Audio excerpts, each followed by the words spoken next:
How's it going, folks? I'm Kowalski. Welcome to Prairie Fire, and today I wanted to talk to you about farm crises, what they look like, what the long-term consequences of them are, and what better place to do that than here, Brown County, Nebraska, located in the north central part of the state, about 30 miles from the South Dakota border.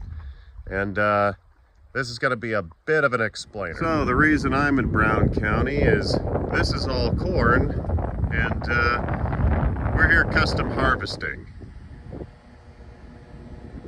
Yeah. All right, so I climbed a grain bin to give you a better visual of the farmland that we're on. So this is Brown County. Brown County has about 2,800 people in it. Now, Brown County is about the size of Rhode Island. It's actually slightly bigger. And there used to be 6,800 people back in 1920 that lived in this county. But due to a bunch of successive farm crises, it has been on the decline and has kept declining ever since. So prior to the Great Depression, most farms were supplied by some local manufacturers. And this meant that several counties had more regionally produced things.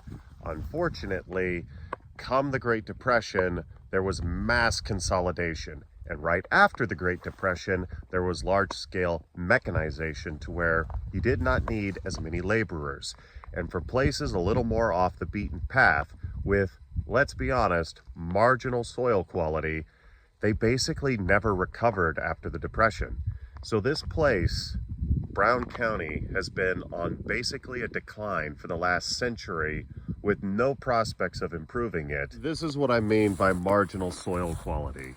A good chunk of Nebraska, almost 2/5, is covered in sand. In fact, if our rainfall ever dips below half of what it currently is, there is a chance 1/5 of the state would become rolling dunes again. This is a common picture in a lot of places in northern Nebraska where there are just abandoned farmsteads and homes, as the place has slowly been declining over the last 50 to 70 years, depending on where you're at. So the last big farm crisis to hit was the farm crisis of the 1980s, which was mostly a result of, if you can believe it, a trade war. During the 1970s, during detente with the Soviets, we had actually started trading with them. They had a major drought. They started buying a lot of American grain.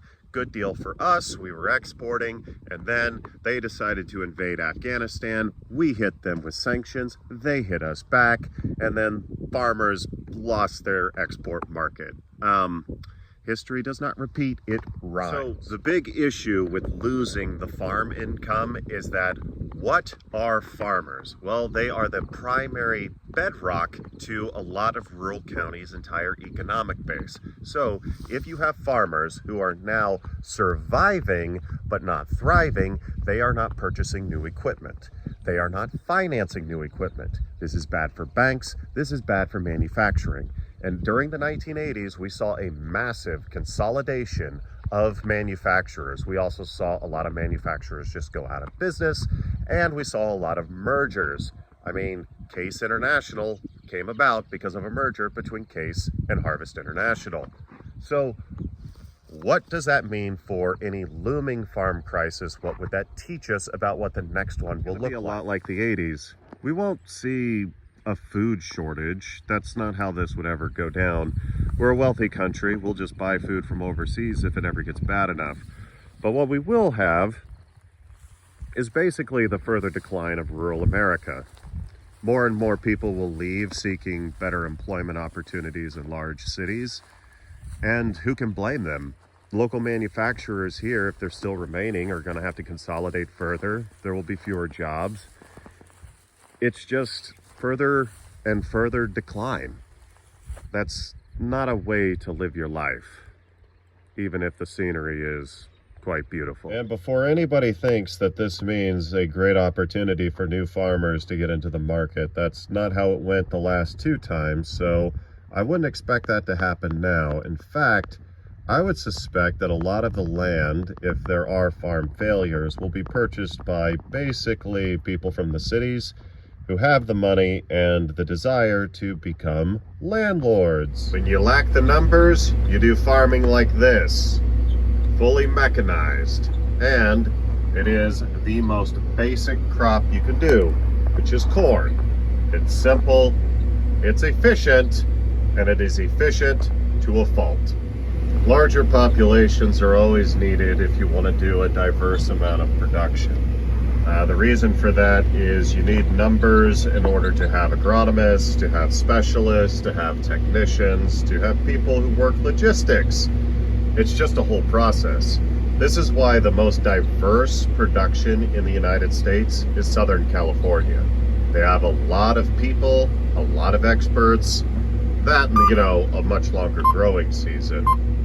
So the big issue, as I see it, is going to be the further decline of the rural population. Now, that was already inevitable, but it is going to be accelerated now as this farm crisis continues to pan out, because there isn't a lot of money to make in the day-to-day, at least not in actual farming and ranching.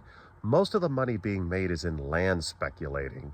And for a farmer and rancher, okay, sure, we can refinance, we can make the numbers work, but it doesn't increase production. It's not valuable in that sense. So what are we doing here? We're just postponing the inevitable. We're continuously dealing with a declining population, relying further and further on mechanization. And because we don't have the population to diversify our production, we will continue to make the grain to feed livestock, which, to be fair, is kind of labor relaxed and not all that complicated. And for what?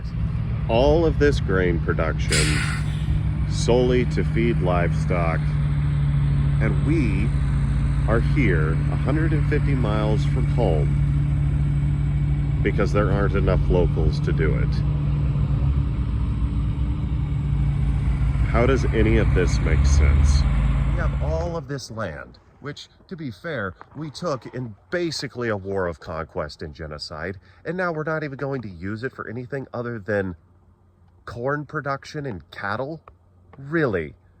We're not going to build schools out here. We're not going to build towns. We're just going to use this as a resource depot for corn and cattle.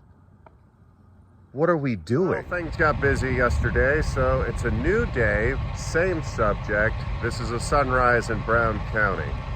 Gotta love the windswept plains, but the farm crisis, it's not a bug, it's a feature.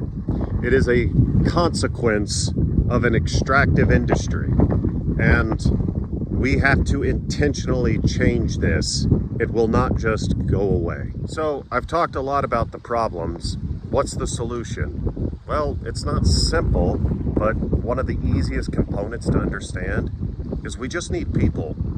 We need something on a grand scale like a 21st Century Homestead Act to bring in hundreds of thousands, if not millions of people to the countryside all over the United States, to reinvigorate these towns with fresh ideas and people with, frankly, a dream of a better tomorrow. We need people to run shops, to run clinics, to run the basic building blocks of life. And this is not complicated. This would not take an overly educated population to pull off. We have the people here and now. It's just they're being paid pennies on the dollar in overcrowded cities because there are no opportunities in the countryside, because we have stopped as a society to invest in basic civilization. If we could just bring these people out, it would improve the lives of everyone involved. The people in the cities would have lower rents because they wouldn't be as crowded. This would incentivize cities to invest in public transportation and other public services, making them better off. It would help in the rural areas because the existing farmers would have access to goods and services that they didn't before, and frankly, more people to have relationships with, which I think would be the biggest factor at binding our country closer together. With all of this alienation, we have been fraying at the seams and going towards these fringe radical ideas. There's nothing radical about wanting a 21st century Homestead Act. We've done it before. It's our history. We know bringing in people from all over the world into one place, bound by law, that they can create something great. It's just when we allow market forces to run our economy in a way that asks us to extract resources and not invest in our communities that it ruins it. We just have to jumpstart this again. And how do we do it? With people. People are the solution to most problems. This place should be available to hundreds of people to come and fish and hunt and swim and relax and explore. That is the future we need to be fighting for. We can believe in things. This is what I believe in. Alrighty, folks, I think that is all for now. I could talk about solutions for a while, so that'll probably be its own video someday.